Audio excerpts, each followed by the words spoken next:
Everyone, welcome to part 415 of me answering your Percy Jackson questions. Just one really long comment today. Let's do it. So this comment says, "Hi, I have 4 questions. Number 1, do you think Luke's confession to Annabeth could have just been brotherly love? And if the confession was romantic love, do you think if Percy was not in the room at the time, Annabeth would have admitted that she used to have romantic feelings, as in she had, but she would admit that she doesn't have in now?"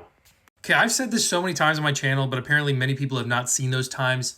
It was romantic because it is confirmed in both, I believe, in the Demigod Diaries, in the short story The Staff of Hermes, and then also in the Mark of Athena. It is confirmed that Annabeth had a crush on Luke, and then Luke also had a crush on Annabeth, but they weren't at the same times. That's literally what it says in both of those books. So if it had been at the same time,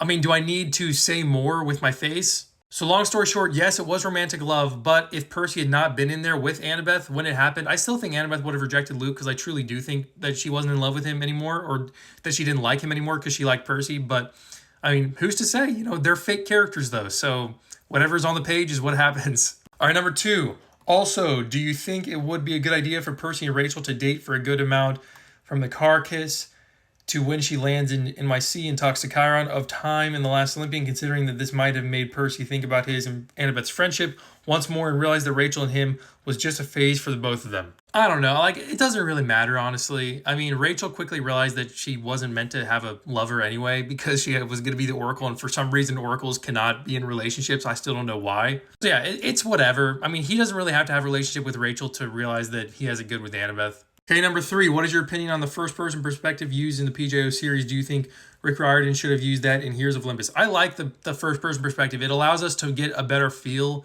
of Percy's character. I do think for the Heroes of Olympus series, it was much better in third person because, like, just imagine if Rick was writing from first person for the entire Heroes of Olympus series, but it was still changing POVs. Like, you'd have a way harder time understanding whose POV it was. So I think the POVs for Percy Jackson and Heroes of Olympus were perfect for each series. Okay, number 4, which series is written better, like on perspective terms? The PJO with first person or HOO with normal perspective? Also, I'm a fan and I comment on your channel under the name Barry Percy Potter, so I hope you can acknowledge me. Yeah, thank you, Barry Percy Potter. I do recognize you. Back to number 4.